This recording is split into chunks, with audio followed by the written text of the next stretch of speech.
जब लग गुरु मिले न साचा, तब लग गुरु करो 10 पांचा। क्या गुरु बदल सकते हैं? क्या गुरु बदलने से पाप लगता है? अध्यात्म के इस मैदान में आखिर सही गुरु कौन है? गीता जी में वर्णित तत्वदर्शी संत कौन है? इन सभी प्रश्नों के उत्तर जानने के लिए अवश्य सुनिए जगत गुरु तत्वदर्शी संत रामपाल जी महाराज के मंगल प्रवचन। तो गेट पर खड़े थे जो रामानंद जी के सेवक। तो गेट कीपर से पूछा, वीरदेव सिंह को पता था कि स्वामी रामानंद बेशक से परिवर्तन इनमें हो गया है, लेकिन मुसलमानों से अब भी नफरत करते हैं। अन्य कास्ट वालों को तो अब नहीं ये नफरत करते, हिंदुओं को, मुसलमानों से अब भी घणे नफरत करते हैं और आश्रम में प्रवेश नहीं करने देते। और यदि मैं एज इट इज ले जाऊंगा तो मुझे हानि कर देंगे और मेरे गुरुजी भी नाराज हो जाएंगे। इसलिए उसने गेट कीपर से कहा, सेवक जो खड़ा था पैरे पे, कि भाई ऐसे ऐसे बताओ, दिल्ली के बाद सिकंदर लोधी जी आए हैं और वो कबीर साहब से मिलना चाहते हैं। तो उसने बताया, पहरेदार ने बताया कि कबीर साहब आए नहीं, अभी आने ही वाले हैं, अभी आरती का समय में कुछ टाइम रहता है और वो नहीं है। वीर सिंह ने कहा कि स्वामी जी से पूछ लो। सिकंदर ने कहा कि चल अंदर बैठ जाते हैं, थोड़ी देर इतने इंतजार कर लेंगे। वीर सिंह ने कहा कि जी यहाँ की कुछ मर्यादाएं हैं, मैं पता कर लेता हूँ। कि अभी स्वामी जी से पता करो और उनको आज्ञा लेकर आओ कि दिल्ली के बादशाह आए हैं और परमात्मा कबीर जी से मिलना चाहते हैं और आपके भी दर्शन करना चाहते हैं और कुछ देर यह इंतजार करना चाहते हैं जब तक कबीर जी ना आए। तो पहरेदार अंदर चले गए और गर्मियों का मौसम था, बाहर ही बैठे थे कोने में, अपने आश्रम में वृक्ष बहुत लगे हुए थे। पहरेदार ने कहा, स्वामी जी दिल्ली के बादशाह सिकंदर लोधी आए हैं, आपका दर्शन करना चाहते हैं, वो कबीर जी से मिलने आए हैं, आपकी आज्ञा चाहते हैं अंदर आने की, कुछ देर रेस्ट करने की। रामानंद जी एकदम क्रोधित हो गए और कहने लगे, कह दो मैं इन मलेच्छों से बात नहीं करता, इनके दर्शन भी नहीं करता, ये मांस खाते हैं, बाहर ही बैठा रहेगा। अब ये वहां से सुनाई भी दी थी उनको भी, वीर सिंह को भी और सिकंदर लोधी को भी, जो स्वामी जी ने आवाज निकाली और आके फिर पहरेदार ने बता दी कि जी ऐसे ऐसे कहा, स्वामी जी ने मना कर दिया कि मुसलमानों को हम आश्रम में प्रवेश नहीं करने देते, बाहर इंतजार कर लेगा। अब सिकंदर लोधी, दुर्भाग्य होता है राजा का, इसके अंदर अहंकार गणा होता है। अब संतों के साथ यदि कोई राजा टकराता है तो अंधा गधा होता है, जो रेल की पटरी पर खड़ा होकर उसी को लात मारना चाहता है। सिकंदर लोधी ने वही करा, निकाल कर तलवार और चल पड़ा अंदर।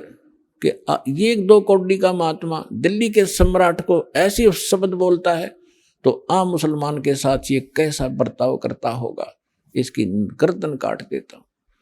अब निकाल कर तलवार चल पड़ा। फिर कौन पूछा था, किसकी हिम्मत थी भगत उसको रोक दे, जाके संत की गर्दन काट दी, 2 टुकड़े हो गए। अब ये क्रोध में आदमी करते दे है गलती, लेकिन फिर बाद में बुद्धि आती इसको, और संत सत्संग में आने के बाद इसको पहले बुद्धि आ जाती है कि ये जो करने जा रहा है इसका बहुत भयंकर रिजल्ट होगा। और जो मनमुखी होते वो करके पछताते हैं। अब सिकंदर लोधी वापस मुड़ लिया और कहता, वीर सिंह, फिर बुद्धि आ गई उसको कि वीर सिंह देख, मेरे सारे उल्टे काम हो हैं मेरे से, मैं चाहता हूं कोई पुण्य करना, मुझसे पाप होता है, आया था अपना इलाज कराने के लिए, ये घोर पाप और सिर पर रख लिया और अब इसके गुरुजी इसके शिष्य आएंगे कबीर जी, गुरुजी की हत्या देखकर वो मुझे श्राप देंगे। आप बता रहे को बहुत शक्तिशाली और बड़े समर्थ हैं।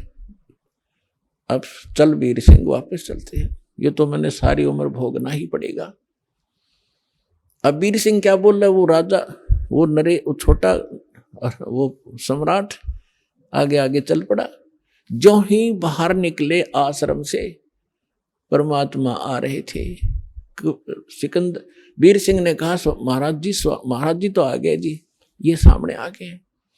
अब वीर सिंह ने दंडवत प्रणाम किया। अब सिकंदर लोधी डरा हुआ था कि ऐसे समर्थ बताते हैं, मेरे से अपराध भी हो गया है, तो डरते ने उसने भी दंडवत प्रणाम किया। तो परमात्मा कहते हैं एक तीर से दो शिकार किए दाता ने। एक तो रामानंद जी के अंदर त्रुटि थी, वह ठीक करनी थी, और जब तक अधीन प्राणी नहीं होगा, विनम्र नहीं होगा, हृदय से पुकार नहीं करेगा, तब तक आशीर्वाद काम नहीं करे। अब जब तक यह घटना ना घटती, सिकंदर लोधी के अंदर इतनी नम्रता नहीं आती, और परमात्मा भी उसके ट्रीटमेंट में जानकर नहीं कर पाते, क्योंकि वो करते नहीं ऐसे व्यक्ति को जब तक वो विनम्र नहीं होले। तो सिकंदर लोधी ने दोनों दंडवत प्रणाम की वीर सिंह ने, तो परमात्मा ने दोनों के सिर पर हाथ रखा और कहा कि इस भिखारी के सामने दो दो नरेश आज कैसे प्रणाम कर रहे हैं, मेरी खैर तो है। तो ऐसे उन्होंने सिर पे हाथ रखा था और सिकंदर लोधी का वो रोग छू मंतर हो गया तुरंत। बोलो सतगुरुदेव की जय हो, कबीर भगवान की जय हो।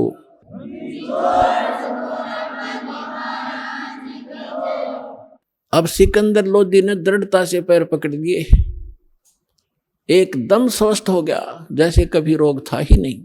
रोता ही रहा, पड़ा पड़ा। कबीर साहब ने कहा उठो राजन, उठो, क्या बात होगी? कि भगवान परमात्मा ने पूछा कैसे आना हुआ? कि जिस लिए आया था वो तो आपने ठीक कर दिया, लेकिन मुझसे एक भयंकर भूल बन गई, ऐसी गलती बन गई दाता, आप माफ नहीं कर सकते। परमात्मा ने कहा भी बता, कोई भी तेरी गलती है मैं माफ करता हूं, कोई भी गलती कैसी भी है। खड़ा हो गया, फिर उसने सारी कहानी बताई। जी ऐसे ऐसे हमने प्रार्थना की थी, आपके गुरु जी ने हमारे साथ बद व्यवहार किया, मेरे अंदर नीचता है, मेरे अंदर राज का अहम था, मेरे से गलती होगी, मैंने गुस्से में उनका सिर काट दिया, उनका कत्ल कर दिया, मुझे माफ करो। परमात्मा बोले कोई बात नहीं राजन, मेरे साथ आ जा, इनका अंतिम संस्कार करा के जाना, नहीं तो लोग तुझे बहुत बुरा भला कहेंगे और कुछ भी गड़बड़ हो सकती है, आ जाओ, कोई बात नहीं। अब वो सोच तो ये रहा था कि ये सुनेंगे कि इनके गुरु का कत्ल हो गया तो ये अंधाधुंध श्राप देंगे मुझको, लेकिन उनके मुंह पर शकन भी नहीं आई चेहरे पर। कहा कोई बात नहीं, कौन किसने मारे, ये तो संस्कार था आपका, उसका इसकी मृत्यु आपके हाथ से लिखी थी। अब सिकंदर वीर सिंह से कहता है, वीर सिंह वे संत देखे पर इससे नीचे नीचे नहीं तो पहला पता नहीं कहता गाली दे वो मेरे ते, और कितना शराब दे देता, और देख कितने प्यार से हो रहा। अब वीर सिंह सोच रहा है कि ये तो ट्रेलर देखा आपने, अब और देखियो क्या क्या होगा। अंदर जाकर देखा कि रामानंद जी का शव दो भागों में अलग अलग पड़ा था, कपड़े ढक रखे थे और वहां पर ब्लड बह रहा था। सब जब कबीर साहब अंदर गए तो वहां सेवक जो रहते थे वो दौड़कर आए, कहा कि कबीर जी सिकंदर लोधी ने गुरु जी का कत्ल कर दिया आज, राजा दिल्ली के बादशाह ने। तो परमात्मा ने कहा रे भले आदमी हो, तुम आज तक ये नहीं समझ सके भगत होकर के कौन किसने मारता है, कोई संस्कार था इनका, और कोई बात नहीं, हो गया सो हो गया, बात न बढ़ाया नहीं करते, कोई बात नहीं, चुप रहो। अब इतने में पीछे पीछे सिकंदर लोधी वो आगे, उसको देखकर फिर डर गए सारे, फिर आ गया भाई। अब परमात्मा ने चरणों की तरफ एक पुण्यात्मा हमें शिक्षा दे रहे हैं भगवान कि गुरु के प्रति इतने समर्पित होना चाहिए। आप जी ने, वो तो मालिक थे, उनको जरूरत नहीं थी गुरु की, लेकिन हम दासों का उद्धार गुरु के प्रति ऐसी श्रद्धा बिना हो नहीं सकता।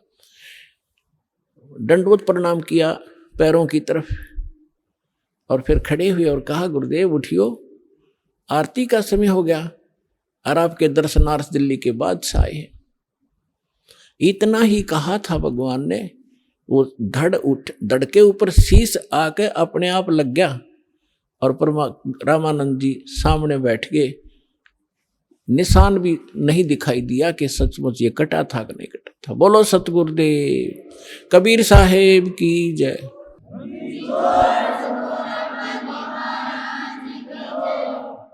अब रामानंद जी ने जब देखा सामने सिकंदर फिर खड़ा है, उसका फिर तौड़ी पड़ गई सलवटे माथे पर। तो परमात्मा ने कहा कि भगवान, हम सभी एक परमात्मा के बच्चे हैं, लेकिन उधर से दिमाग हटा के कबीर साहब ने, रामानंद जी ने देखा सामने, और क्या देखा कि आधे ही कुछ तो ब्लड बह रहा था और कुछ दूध, आधे हिस्से से ब्लड आधे से दूध निकला बॉडी से। तब कबीर साहब से पूछा कि हे भगवान, मुझे ये कारण बताइए, मेरे शरीर से या तो ब्लड निकले, दूध का मतलब क्या, तो आधा दूध कैसे निकला। तो परमात्मा ने कहा कि जब से आप को ज्ञान हुआ है, उसके बाद आपने हिंदुओं के शूद्रों से तो नफरत छोड़ दी। पहले ये ब्राह्मण लोग शूद्र जाति वालों के कपड़ा भी नहीं लगने देते थे, और जब परमात्मा शूद्र जाति में ही थे, जुल्हा जाति में जब परमात्मा की पहचान हुई, रामानंद जी ने सीने से लगा लिए थे सारे समाज के सामने। और उसके बाद कोई, उससे पहले वो केवल ब्राह्मणों को दीक्षा देते थे, अन्य को नहीं देते थे। उसके बाद सभी कौम को, हिंदुओं को वो दीक्षा देने लग गए थे। अब परमात्मा ने बताया कि स्वामी जी, हम परमात्मा को तभी प्राप्त कर सकते हैं जब हमारे अंदर से राग और द्वेष दोनों नाश होंगे। आप हिंदुओं से तो नफरत करना छोड़ चुके हो, शूद्रों से, लेकिन मुसलमानों से अभी नफरत करते हो। परमात्मा के सब बच्चे हैं आपके, आज तक आप भी यही सोच रहे हो कि ये मुसलमान और ये हिंदू है। उस मालिक के जीव हैं हिंदू और मुसलमान, यह हमने अलग से अपनी पहचान बनाकर हम दो बढ़कर दुखी हो रहे। 1 घंटे तक परमात्मा ने इसी विषय पर सत्संग सुनाया। रामानंद जी की आंखों में आंसू पड़ने लगे, कहने लगा, भाई मैं गढ़ा निकम्मा आदमी था, आज तक मेरे अंदर ये दोष बरकरार था, आपने मेरी आंख खोल दी। खड़ा होकर उस महापुरुष ने सिकंदर लोधी को सीने से लगा लिया कि बेटा, मेरी घड़ी भूल थी, आज मेरी आंख खोल दी मेरे बच्चे ने। भगवान है ये, लेकिन आज मेरी वो सारा दोष भी समाप्त हो गया। आज के बाद मैं किसी के प्रति कोई नफरत नहीं रखूंगा। बोलो सतगुरुदेव।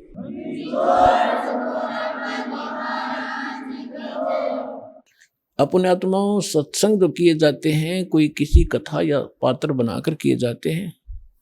परमात्मा ने, अब परमात्मा अपनी पहचान वहां कैसे कराएं। धर्मदास जी को ये उदाहरण देकर छोड़ दिया था कि अभिमन्यु को क्यों नहीं जीवित कर सके तेरे भगवान, अगर ये समर्थ थे तो अब आपके रूबरू कर दिया कि उस समर्थ परमात्मा ने वह गाय जीवित की। सिकंदर लोधी ने गर्दन काट दी, रामानंद जी वो जीवित कर दिए। और सुनाता हूं इस भगवान कबीर साहब की शक्ति।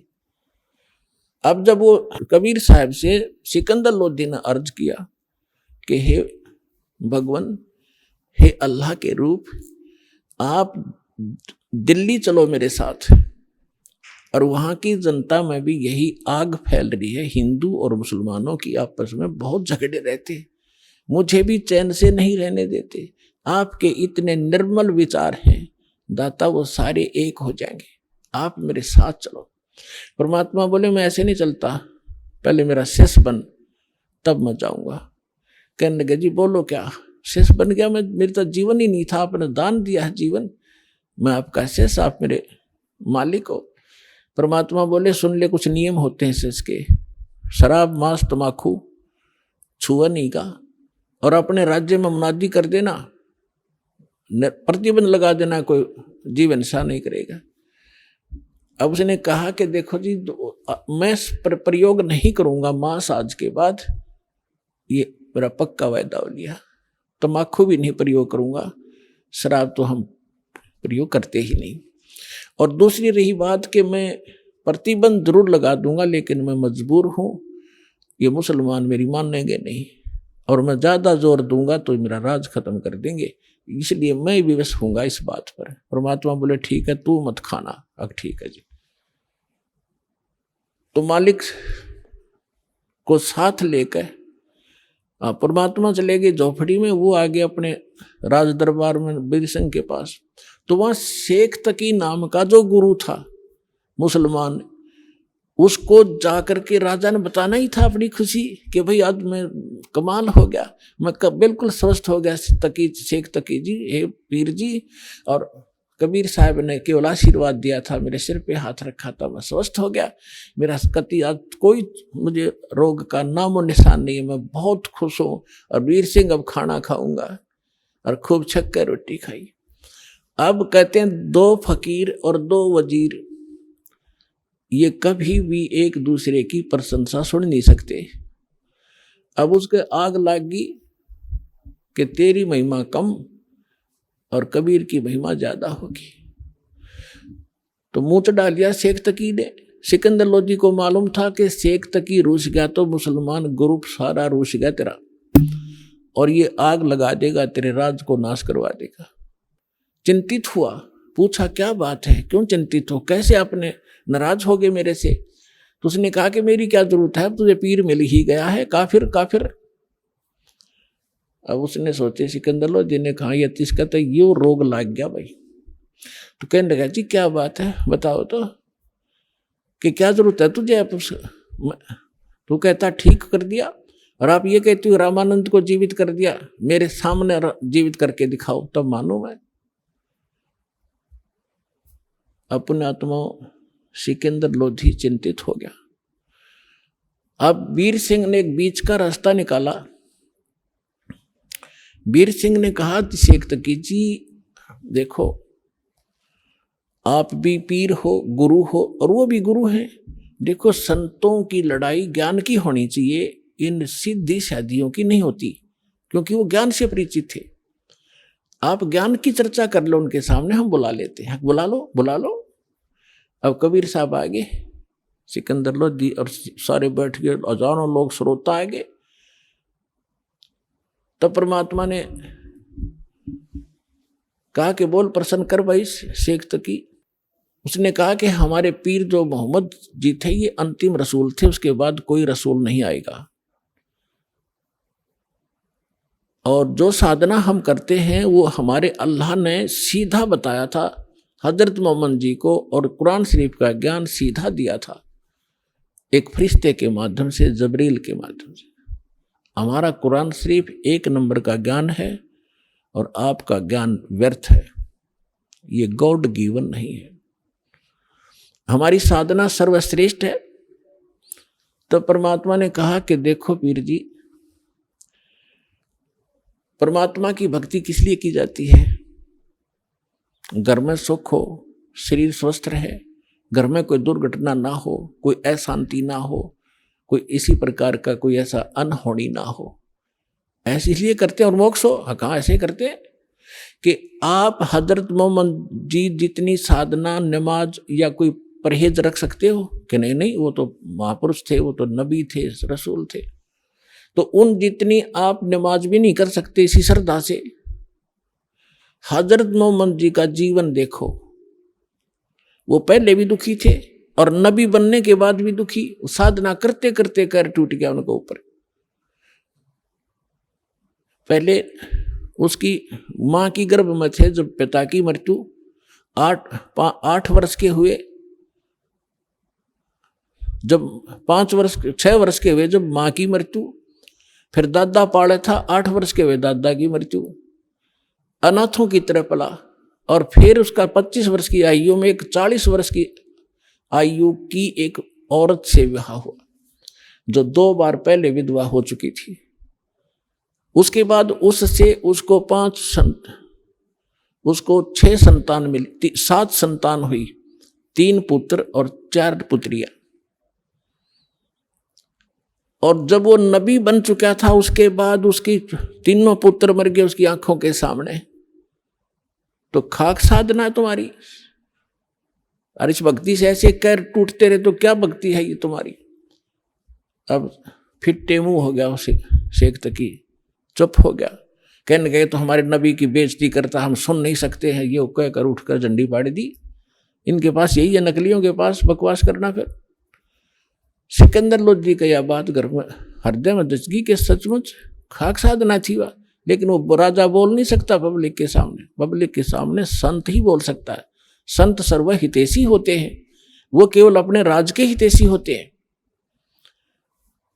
अब अगले दिन सिकंदर लोधी ने परमात्मा को, कबीर जी को अपने हाथी पर बैठा लिया। अपने हाथी पर, जिसमें एक अलमारी सी एक रूम बना होता था, उसको हाथी के ऊपर, और उसमें स्वयं भी बैठी है, कबीर साहब को उसी में ले लिया और चल पड़े वापस दिल्ली को। अब रास्ते में आए, पड़ाव डाला एक नदी दरिया के ऊपर, क्योंकि वहां सैनिक भी काफी साथ थे, वहां भोजन बनाते थे, नहाते धोते थे, इसलिए पानी का आसरा लेकर के वहां रुका करते थे सफर में। तो शाम ने सब अपना लेट गए, सुबह उठे। सिकंदर लोधी का दिनचर्या थी सुबह जाकर उस पीर जी का माथा टेक्या करता, उसको खुश रखने के लिए। जब उसके टेंट में गया, मुंह चढ़ा रखा उसने, टेढ़ा मुंह कर लिया, सीधा मुंह नहीं बात करे। सिकंदर समझ गया कि इसका कोई मरोड़ी लग गई, कोई आज फिर इसका कुबद भारी है इसके मन में। विनम्र भाव से पूछा, पीर जी क्या हो गया, कि क्या जरूरत है आपने मेरी? अब तुझे मिल गया ना वो मुर्दे जिंदे करने वाला। मैं तो जब मानो मेरे सामने मुर्दा जिंदा करे तब उसको पीर पैगंबर की संज्ञा दूंगा, नहीं तो जाके मुसलमानों को कह दूंगा कि राजा काफिर हो गया है। राजा हिंदू बन गया है, काफिर बन गया है, एक हिंदू को गुरु बना लिया। अब सिकंदर के पैरों तले की धरती खिसकी, ये जाते काम करेगा और सारे मुसलमान इसकी मुट्ठी में, और राज से रहित करेगा मुझे। चिंतित हो गया, वापस आ गया। उस टेंट में आया जहां भगवान बैठे थे, परमात्मा अंतर्यामी है। उनका चेहरा उतरा, देख कर कहा कि राजा, कोई राजकाज की बुरी खबर मिल गई क्या? तो उसने कहा कि भगवान, आपके रहते राज में क्या राजकाज की क्या खबर बुरी मिल सकती है, लेकिन मेरे साथ जो पीर है हमारा, ये मेरा शरकादरद है और ये जब चाहे हो जाता है। आज यो मेरे से ढंग से बात नहीं कर रहा है और इसने मुझे चिंता पैदा ये कर दी है कि तूने काफिर गुरु बना लिया है और मैं मुसलमानों को बताऊंगा और जाते मेरा यो काम बिगाड़ेगा। ये तो पक्का अनाड़ी है। परमात्मा ने कहा, क्या कहता है? कि ये कह रहा है कि मेरे सामने मुर्दा जिंदा करके दिखावा कबीर, तब मान लूं मैं। परमेश्वर बोले, भाई जा, उसने नो कह दे कोई मुर्दा ले आवे, चल तेरी टेंशन तो खत्म करूं मैं, हमारी तो देखी जाएगी। अब परमात्मा अपने बच्चे के, अपने भगत की टेंशन नहीं देख सकता। सिकंदर लोधी ने कहा कि पीर जी आप लाओ मुर्दा कोई। सिकंदर को तो पता था, उसके सामने कर रखा कि 2 मिनट में करेंगे, तो भगवान है, अल्लाह है। अब शेख तकी कहता है, मैं कहाँ से लाऊं, कभी होगा जब देखा, जब इसका परीक्षा लूंगा। अब परमात्मा ने सोचे, इतने सिकंदर मर लेगा, वहां तक पहुंचाएंगे, इतने हार्ट अटैक हो जाएगा, इतना चिंतित है। इतने में क्या देखा कि एक 13 वर्ष के बच्चे का शव दरिया में आ रहा है। और वो कैसे आया था कि उस बच्चे की आयु शेष नहीं थी, वो मर चुका था। कुछ कबीले ऐसे होते हैं जो जल पर, जो ना तो धरती में गाड़ते हैं, जमीन में नहीं दफनाते और न ही वो जलाते हैं, वो जल प्रवाह कर देते हैं, इस उद्देश्य से कि इसके मांस को जीव जंतु खा लेंगे समुद्र के, कुछ पुण्य मिलेगा। इस करके उसको एक फ्लोटिंग सा बना करके, एक घास फूस का तैरने वाला बेड़ा सा बना के उस पर लिटा देते हैं और ऐसे सत्कार से उसको बहा देते हैं। वो बहता हुआ आ रहा था, तब सैनिक स्नान कर रहे थे, उन्हें दूर से देखा कि वो आ गया मुर्दा, एक मुर्दा आ गया, मुर्दा आ गया। सबको पता चल गया था कहानी क्या है। तो सभी आकर इकट्ठे हो गए, कबीर साहब भी आ गए, सिकंदर उसको शेख तकी कोई बुला लाए। तब परमेश्वर ने कहा, शेख तकी पहले तू जंतर मंत्र कर ले, कदे फिर नंबर बनावे और करके दिखा इसको जीवित। तो सभी और भी उपस्थित थे, उन्होंने कहा, जी ठीक है, देखो जब दो के बीच में कोई होता है तो दोनों ने ही अपनी दिखानी चाहिए शक्ति। तो लगा फूफा करन, वो चला गया मुर्दा आगे, काफी दूर चला गया। तो शेख तकी कहता है कि ये अपने सिर से बला टालना चाहता था। मुर्दे जिंदे होते कभी, वो तो कयामत के समय मुर्दे जिंदे हुआ करते हैं, कयामत आओगी कभी, जैसा वो नर टाला रखा है। तो परमात्मा ने उस मुर्दा जो बहता जा रहा था डाउन स्ट्रीम में, जिधर पानी के बहाव में काफी 2-3 फरलांग चला गया था, 1000 गज के लगभग 1000 फुट की दूरी। तो वहां से मालिक ने ऐसे संकेत किया, मुर्दा वापस चल पड़ा, जैसे इंजन वाली किश्ती धारा के विपरीत बहकर फ्लोट होकर चलती है, और सामने आकर रुक गया, नीचे लहर चल रही है। तब परमात्मा ने कहा था कि हे आत्मा, तू जहां भी है कबीर हुक्म से वापस आ और इस मुर्दे में, इस बच्चे के शरीर में प्रवेश कर दोबारा और बाहर आ जा। बोलो सतगुरुदेव।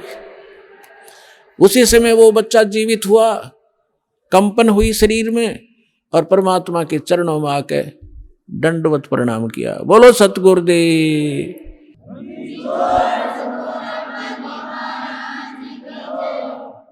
सौड़ा जय जयकार होगी। सबने कहा कमाल कर दिया कबीर जी, कमाल कर दिया कबीर जी। परमात्मा ने उस बालक का नाम कमाल रख दिया, और उस बच्चे को कोई चेत नहीं, तू कौन है, कहाँ का है, उसको अपनी पिछली याद खत्म। तो परमात्मा ने उस बालक को अपने साथ रखा था। परमात्मा की अपनी कोई निजी संतान नहीं थी, और ना ही परमात्मा कबीर जी ने कोई विवाह किया था, कोई स्त्री उनका नहीं थी। अब लंबी कहानी ना सुना करके आगे आपको बताता हूं कि शेख तकी ने एक और परीक्षा लेनी चाहिए। उसने कहा कि ये तो मुर्दा सदमे में था, और सदमे वाला जीवित हो जाता है। जब जानो मेरी बेटी 10-12 काफी समय से, महीने 2 महीने से कब्र में दबा रखी है, यदि मेरी लड़की को जीवित कर देगा मैं मान लूंगा कबीर इज गॉड, कबीर अल्लाह है,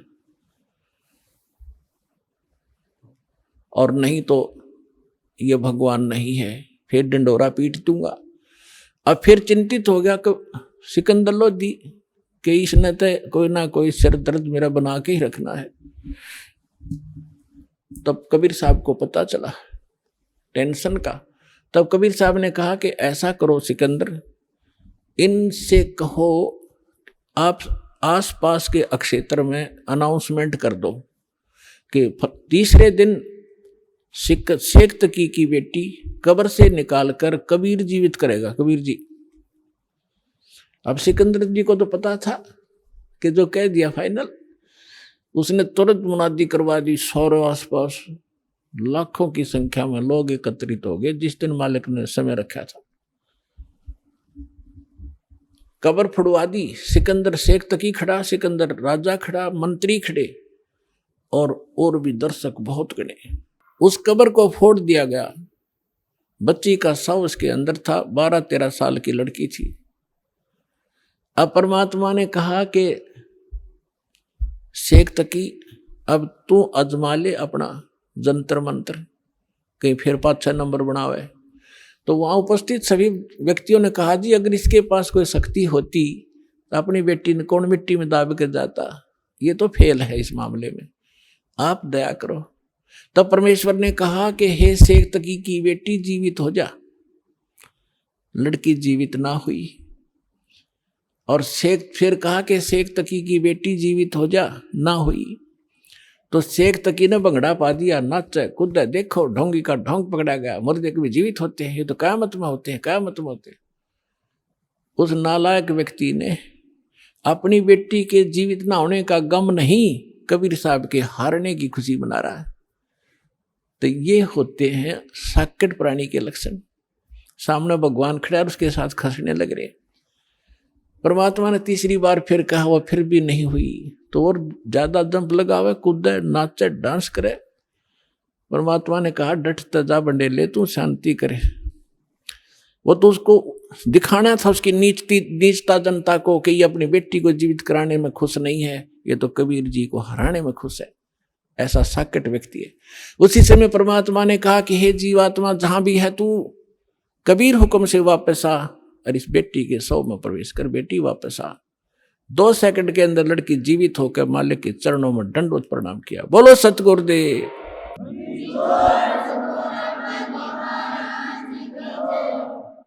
अब सबने कहा कि दाता कमाल कर दिया, मालिक कमाल कर दिया, परमात्मा।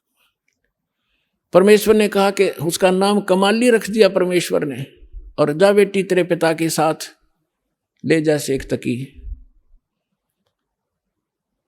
अब वो लड़की कहती है कि नहीं, आज मुझे अपने ओरिजिनल फादर का पता लग गया, ये तो नकली पिता था, मुझे माटी में डाल गया। आज मुझे अपने असली पिता का पता लग गया है।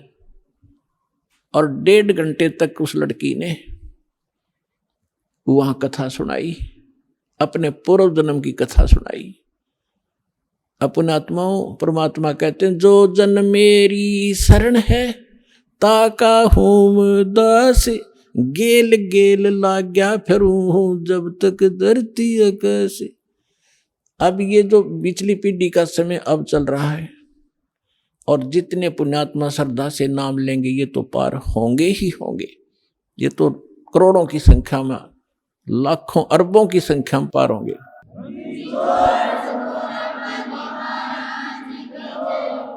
लेकिन इस भक्ति युग के अंत में कुछ ऐसे काल के दूत आएंगे, धीरे धीरे भ्रमित करना शुरू करेंगे, तो अपने आप ऑटोमेटिकली है, वो तो होगा ही होगा। उस समय कुछ भक्त रह जाएंगे, वो पार ना हो पाएंगे। तो उनमें से यही आत्मा कमाली और कमाल की थी। तो परमात्मा, उस लड़की ने अपने पूर्व जन्म की कथा सुनाई। पहले भी ये मुसलमान घर में जन्मी थी, ये अपने पिता के घर पर थी, और श्रद्धा पिछली भक्ति की इतनी गजब की थी, बहुत की नहीं।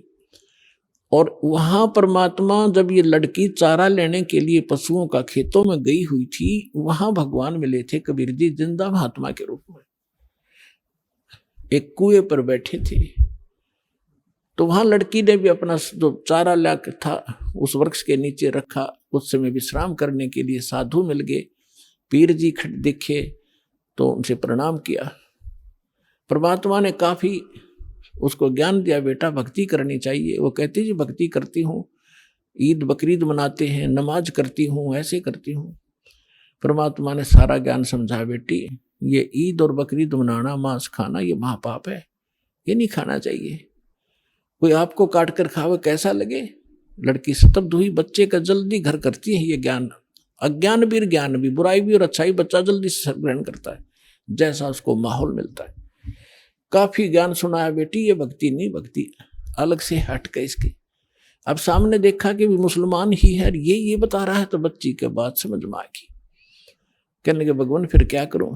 कि बेटी जो मैं साधना बताऊं ये करना, और ये 2 दिन का जीवन है, असंग जन्म हो गया, जन्म तेर मृत्यों को मैं ऐसी साधना बताऊंगा ये पीछा छूट जाएगा। लड़की ने क्या नाम ले लिया, और बेटी मांस नहीं खाएगी? अगर नहीं खाऊंगी महाराज, कतई नहीं खाऊंगी, कोई कंपलसरी नहीं मांस खाना, खाओ तो खाओ, मैं नहीं खाऊंगी। लड़की ने दृढ़ निश्चय किया, और लड़की होगी 17-18 साल की, विवाह से मना कर दिया, इतना वैराग हो गया उसके अंदर। और माता पिता को चिंता होगी, वे बेटी को हम घर पर नहीं रख सकते, उधर से वो विवाह को मना कर रही है।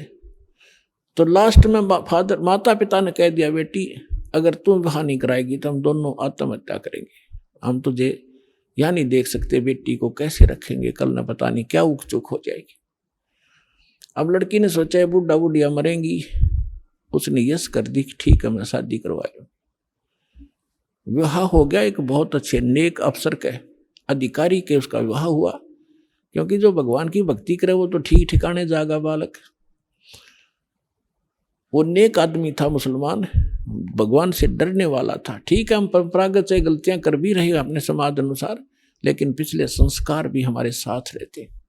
वो बहुत ही अच्छा आदमी था, नेक आदमी था, भगवान से डरने वाला। वैसे भी स्वभाव अच्छा होता व्यक्तियों का, चाहे हिंदू होते, मुसलमान, सिख हो, ऐसा ही उनका अपना भी कुछ आधार होता पूर्व जन्म का।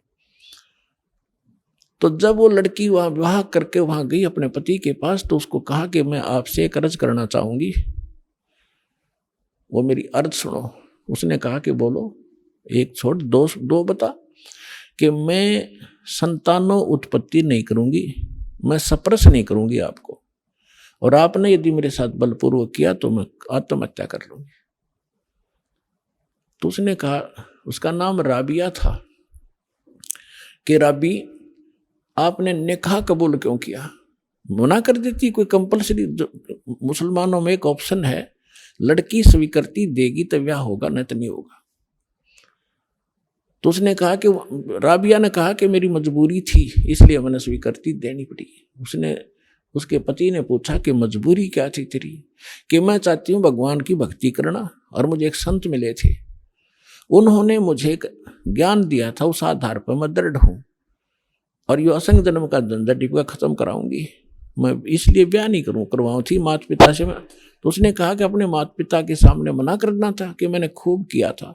उन दोनों ने आत्महत्या करने की ठान ली पक्की, तब मैंने स्वीकृति देनी पड़ी। इसलिए कि आगे कोई भगवान मिल गया तो ठीक है, नहीं तो मैं आत्महत्या कर लूंगी, अब मैं ये काम करूंगी नहीं। वो दयालु था, उसने कहा। और मुसलमानों में अनेक शादियां हो जाती हैं, एक कोई खास बातें नहीं उनके लिए थे। तो उसने कहा, राबिया, जैसे तुम्हारे माता पिता लोक लाज मर्यादा के कारण आत्महत्या तक नौबत आ गई थी, ऐसे हमारी भी मर्यादाएं हैं। ठीक है, मैं वचन देता हूं, आज के बाद तू मेरी सिस्टर की तरह रहेगी, लेकिन समाज की दृष्टि में तूने मेरी पत्नी की तरह रहना पड़ेगा, और तेरे लिए अलग स्थान बना दूंगा, खूब भक्ति कर, पर मरिए मत, ये पाप मुझे लगेगा, मैं अपना और विवाह करा लूंगा। तो उसने ऐसा ही किया। महापुरुष ने अलग से उसका कमरा नारा बना दिया और बैठ अपनी भक्ति कर, उसने ब्याह करवा दिया। जब वो राबिया 50 वर्ष के ऊपर होगी, और वो देखा करता था, ये तो बाहर झांकती भी नहीं किसी गैर पुरुष की तरफ, भक्ति और के अतिरिक्त ही अपना काम धंधा रोटी बनाई खाया, इससे अधिक कोई काम नहीं जानती। उस लड़की ने क्या गलती कर दी, वहां जाने के बाद सत्संग का अभाव हो गया, भगवान फिर मिले नहीं। परंपरागत लोक वेद के आधार से मालिक वाली साधना जो उसने प्रथम मंत्र दिए थे वो त्याग दी, और वहां जो समूह था, जैसा भी साधना चल रही थी वो ये करने लगी, नमाज नमूज, मांस नहीं खाती थी वो। ईद बकरीद के दिन रोजे अवश्य रखती थी, लेकिन वो मांस नहीं खाती थी। जब वो 50-55 वर्ष की होगी तो उनके अंदर एक विशेष धारणा बनी हुई है लोकवेद के आधार से मुसलमानों में, कि जो हज नहीं करके आवेगा उसकी मुक्ति नहीं। तो उसने अपने पति से कहा, जी मैं हज करना चाहती हूँ। उसने कहा, जाओ, बहुत खुशी की बात है, आपका तो उद्देश्य यही है, अभी कल्याण हो किसी तरह, आपके लिए कोई ऊंट की सवारी का प्रबंध कर देता हूँ। उसने कहा नहीं। राबिया ने कहा, नहीं मैं पैदल जाऊंगी, श्रद्धा से जाऊंगी, और भी बहुत से ली जा रही हैं, और भी बहुत से लोग जा रहे हैं, उनके साथ चली जाऊंगी। अच्छा जाओ फिर। अब वो चल पड़ी, अपने आत्मा देखते जाना इसका रिजल्ट क्या है भक्ति का। हमने आज तक छोटे मोटे चमत्कार किसी के देख लिए, उसी को सिद्ध और महात्मा और भगवान मान लिया, ये अध्यात्म ज्ञानहीनता थी। अब लड़की जा रही थी, वो माई, और सफर में कोई आगे चला गया, कोई पीछे रुक गया, उस समय वो अकेली जा रही थी। रास्ते में उसको प्यास लगी, खुद स्वयं को सामने कुआं देखा, कुआं था, कुएं पर बाल्टी नहीं थी, ना कोई रस्सी थी। आइए अब हम उन श्रद्धालुओं के अनुभव जानते हैं जो जगत गुरु तत्वदर्शी संत रामपाल जी महाराज जी से दीक्षा प्राप्त कर चुके हैं तथा उनके द्वारा बताए गए भक्ति मार्ग पर चल रहे हैं। नमस्कार सर। नमस्कार जी। क्या नाम है जी आपका? मेरा नाम राजकुमार, और रोपड़ से पंजाब से आया हूँ मैं, डिस्ट्रिक्ट रूपनगर, गांव कोटला निहंग और न्यू कॉलोनी। संत रामपाल जी महाराज से नाम दीक्षा कब लिया आपने? मैंने सर 12-15-2017 को ली। क्या करते हैं आप? मैं सर वेल्डिंग का काम करता था फैक्ट्री में। संत रामपाल जी महाराज से नाम दीक्षा क्यों ली? सर ऐसा है कि मैं बहुत सारे पहले भक्ति भी करता था, माता के जागरण करता था, तो हमारे पे कष्ट से कष्ट टूटते जा रहे थे। तो हमारे जो पिताजी थे वो बहुत कई सालों से, मेरे होश संभालने से पहले ही वो निरंकारी पंथ में जुड़े हुए थे। तो मैंने आशुतोष जी महाराज से भी नामदान ले रखा था।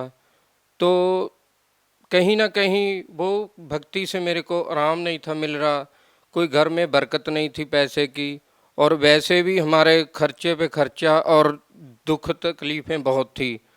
और प्रेतवादा ऐसी थी कि हमारे को कि कई बार जागरण करते करते ही वहाँ से ही मेरे को हुआ। तो ऐसा मैं खेलने लग गया था जागरण में। खेलने लग गया तो कभी कभी इतना क्लेश होना घर में, और कभी कभी मिट्टी का तेल उठा के अपने ऊपर डाल लेना कि मैं मर जाऊंगा। इतना प्रेत बाधा से हम परेशान थे बहुत। तो हुआ क्या ही, ऐसे ही कभी कपड़े फाड़ देने, भाग जाना हमारे पास नज़दीक ही नहर है कि मैं मर जाऊंगा, मैं नहीं जीऊँगा। तो मेरे 3 लड़के थे सर। 3 लड़कों में से एक मेरा बेटा भी ऐसे ही ब्लड कैंसर हो गया था उसको 5 साल की उम्र में, वो भी मृत्यु को प्राप्त हो गया। तो मैं कहीं ना कहीं ये सोचता था कि भगवान, सभी बोलते हैं कि माता के, शुरू से मेरी ना बचपन में माँ मर गई थी सर।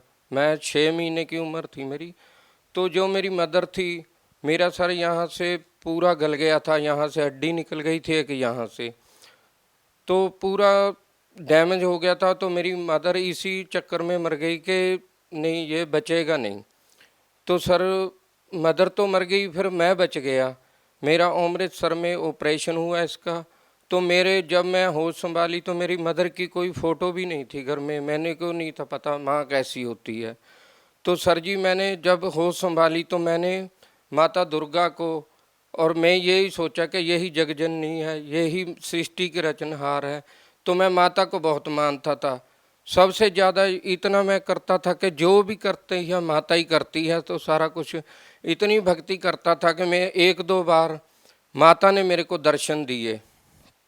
मैं नैना देवी साल में 2 बार, 3 बार, और कई बार साल में 1 बार जरूर जाता था। तो जागरण भी करता था मैं। हमारे गांव में जागरण पार्टी थी, तो मैं शुरू से ही जागरण के बहुत मेरा होता, गाने बजाने में रुचि थी। तो जब मैं माता को 1-2 बार, मेरे को माता भी दिखाई दी, दर्शन दिए माता ने, तो इतना मतलब मेरे को कोई लाभ नहीं था मिलता। मैं बोलता था कि मैं इतनी भक्ति भी करता हूँ माता की, और मैं निरंकारी पंथ में भी जुड़ा हुआ हूँ। मेरे ससुराल वाले, मेरी शादी भी निरंकारी पंथ के हिसाब से ही हुई थी। तो ये सारा कुछ करते करते फिर मैंने ये छोड़ के मैंने आशुतोष जी के पास भी गया। तो उन्होंने भी जो साधना बताई थी कि ऐसे 2.5 घंटे 3 घंटे बैठना है, नाक कान मूंद के, तो अपनी जीभ है जो तालू को लगानी है, तो साधना करनी है, तो आपको परमात्मा की प्राप्ति होगी। वो भी बोलते कि प्रकाश दिखता है, झुनकार दिखेगी, सुनाई उसको सुनना है। तो मैं कहीं ना कहीं ये सोचता था कि परमात्मा, हम ऐसे हैं तो परमात्मा कैसा होगा। परमात्मा हमको जिसने बनाया है वो हमारे जैसा ही होना चाहिए, कि ये लोग कैसे बताते हैं कि परमात्मा ऐसा है, परमात्मा ऐसा है। तो मेरे को जचती नहीं थी बात वो। कहीं ना कहीं मैं ये सोचता था कि परमात्मा आप कहाँ हो, कैसे मिलोगे मेरे को। तो इतना कष्ट होते होते आखिरकार मेरे 2011 महीने 17 को 4 तारीख को मैं फैक्ट्री में सेकंड सैटरडे को सुबह 10 वाली चाय पी के काम कर रहा था सीढ़ी पे ऊपर।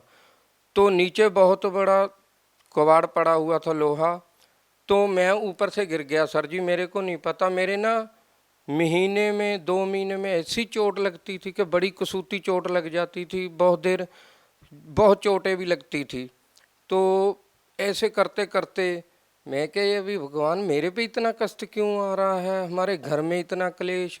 और सर जी मैं नशा इतना करता था ना कि मैं दारू पिए बिना नहीं था रह सकता। एक बार ऐसे ही जैसे मिट्टी का तेल डाल लेना, एक बार मैंने लुधियाने में अपने भाई के पास गया हुआ था, तो ऐसे ही कहा सुनी हो गई, हमारी घर पे झगड़ा हुआ। तो मेरे को वहाँ, भाई मेरा जॉब करता था लुधियाना में, मैं वहाँ उनके पास गया, तो मैंने वहाँ पे लैटरिन में जो डालते हैं तेज़ाब, वो मैंने पी लिया। तो सर मेरे नाक से, मुंह से सारी चर्बी निकल गई, मेरा जीरो हो गया शरीर। मेरे को डीएमसी हॉस्पिटल लुधियाना में लेके गए, तो उन्होंने भी जवाब दे दिया कि नहीं ये नहीं बचेगा भाई, इसको ले जाओ। तो मैंने कहा कि बोलती बंद हो गई, जीभ नहीं थी चल रही, तो मैं इशारे से बात करता था कि मेरे को घर ले जाओ। सर इतनी सारी समस्या आप गिनवा रहे हैं, लेकिन जिन संतों का आपने नाम लिया कि निरंकारी पंथ से आप जुड़े हुए थे, आशुतोष महाराज से आप जुड़े हुए थे, वो तो यही कहते हैं ना कि प्रारब्ध का कर्म तो आपको भोगना ही पड़ेगा।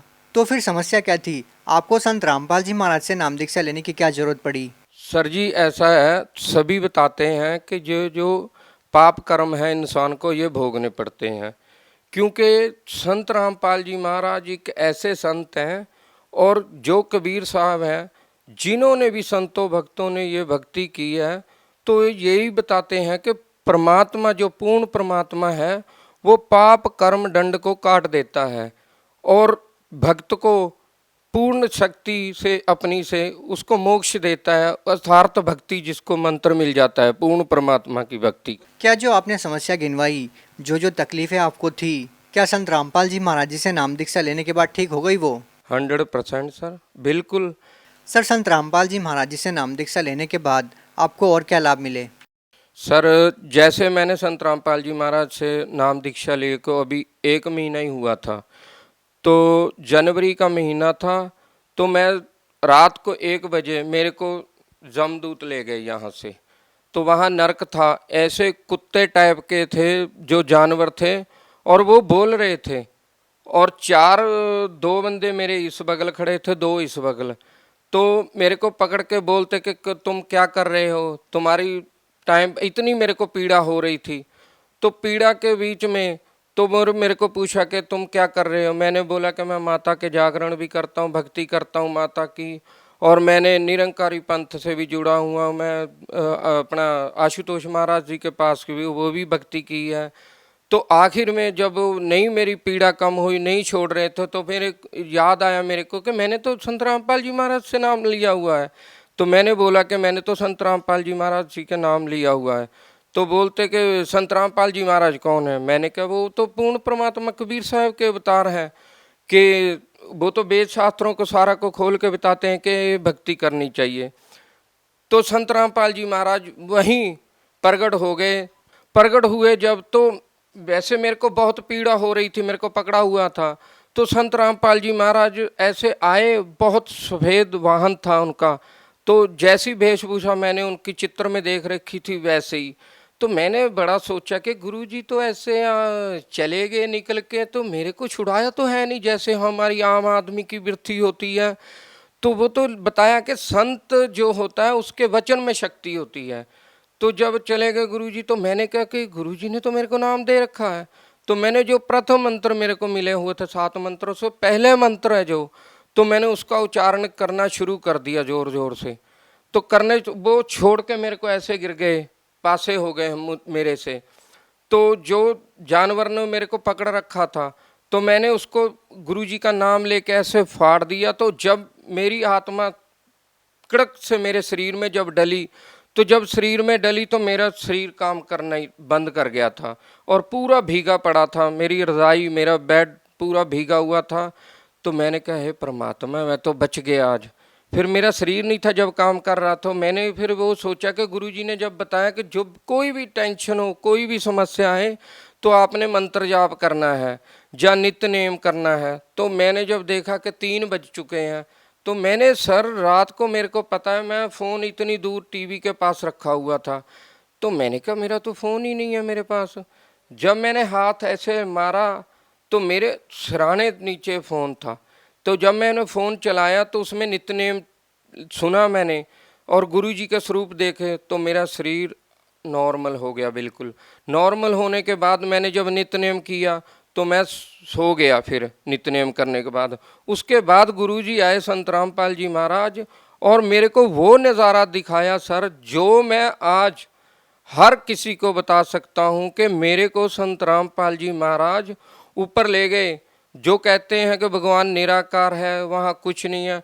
हमारा एज इट इज शरीर ऐसा ही था, बिल्कुल प्रकाशों में ही शरीर था। दूध जैसी नदियाँ चल रही थी, वहाँ सफ़ेद रंग के वृक्ष थे और सफ़ेद ही हंस जैसे इंसान थे सभी, और उड़ के चल रहे थे सभी। ये मैंने जब चमत्कार सारा देखा तो गुरुजी, मेरे को इतनी खुशी हुई कि मैं वर्णन नहीं कर सकता। वो दिन मैं आज भी याद करता हूँ तो मेरे शरीर में अभी भी सर लू कंडे खड़े होते हैं मेरे। इतना परमात्मा ने मेरे को वो दिखाया। आज मैं ये कह सकता हूँ कि मैं जितना भी संत रामपाल जी महाराज जी का शुक्राना करूँ, जितना भी नाम लूँ, क्योंकि मेरे को पता है कि वो पूर्ण परमात्मा कबीर साहब के अवतार हैं, कबीर साहब का ही ज्ञान बता रहे हैं। हम कबीर साहब को एक आम नागरिक, आम एक जान के छोड़ रखा था।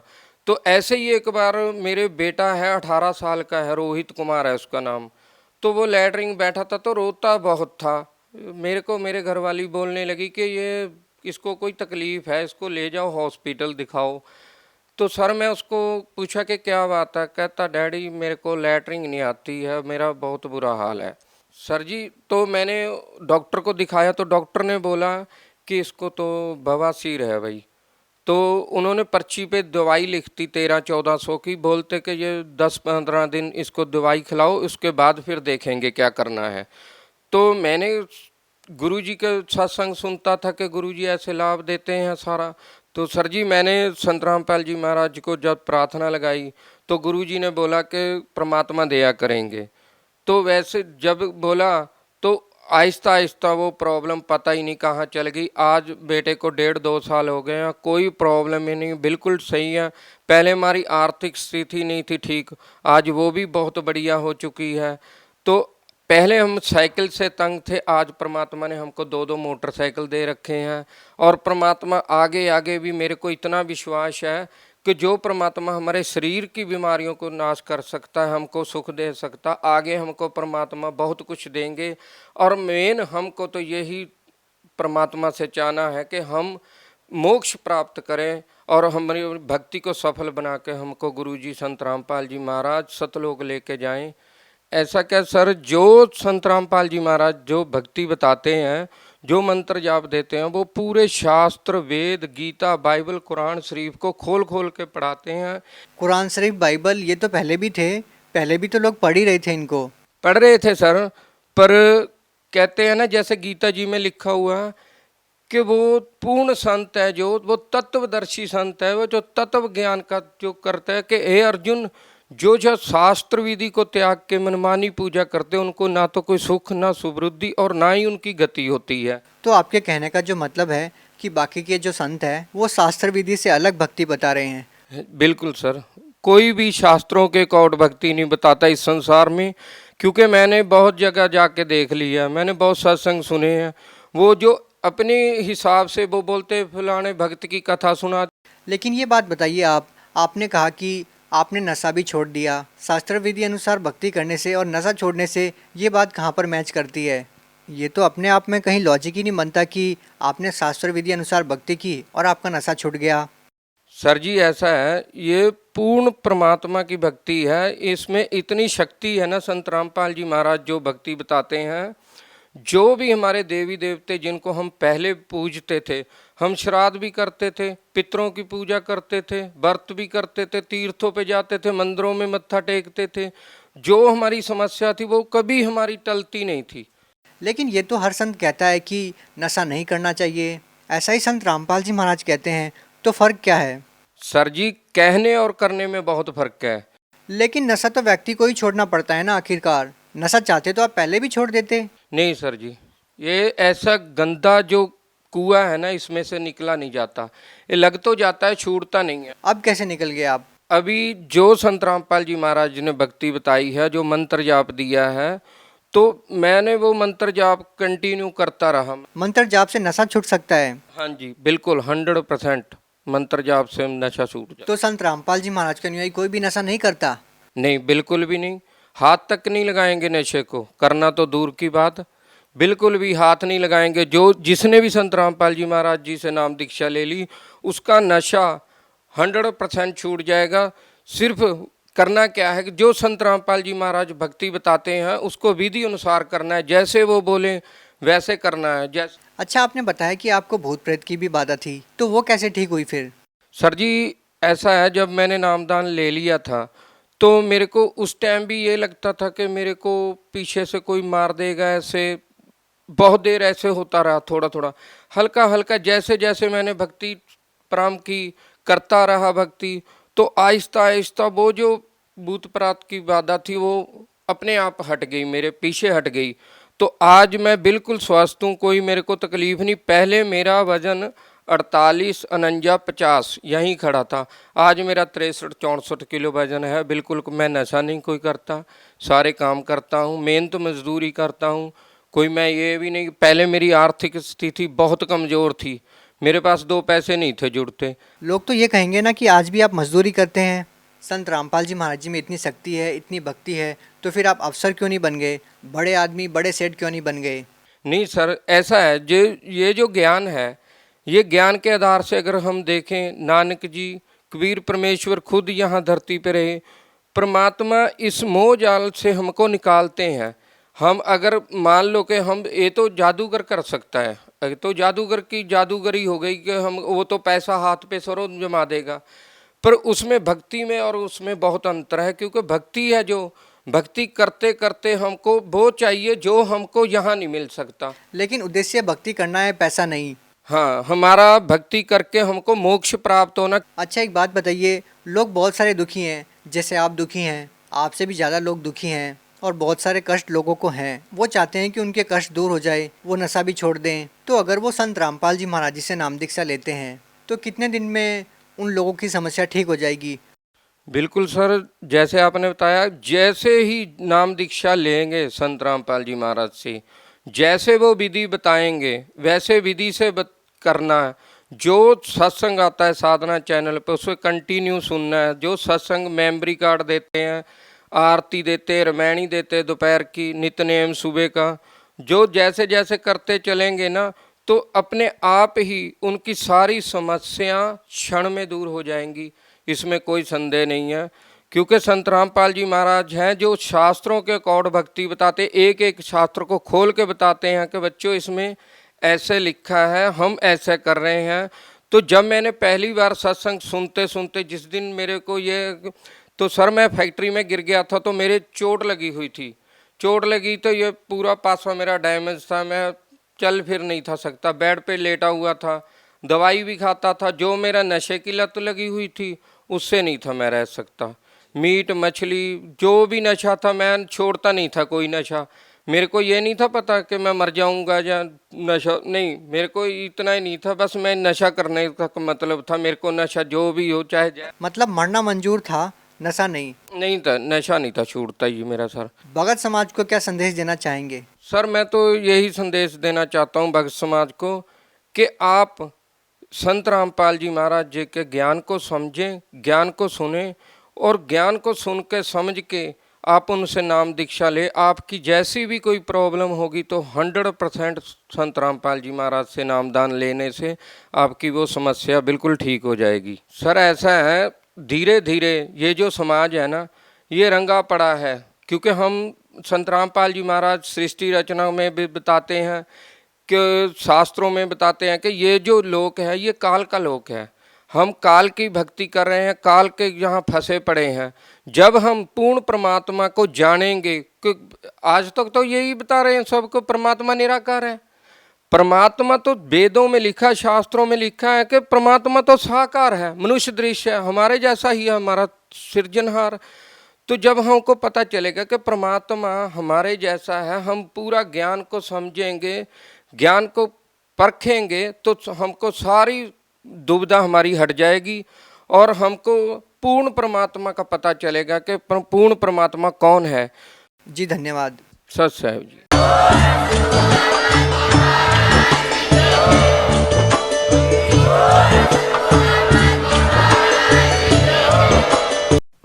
आप सुन रहे थे जगत गुरु तत्वदर्शी संत रामपाल जी महाराज के मंगल प्रवचन। अधिक जानकारी के लिए संपर्क करें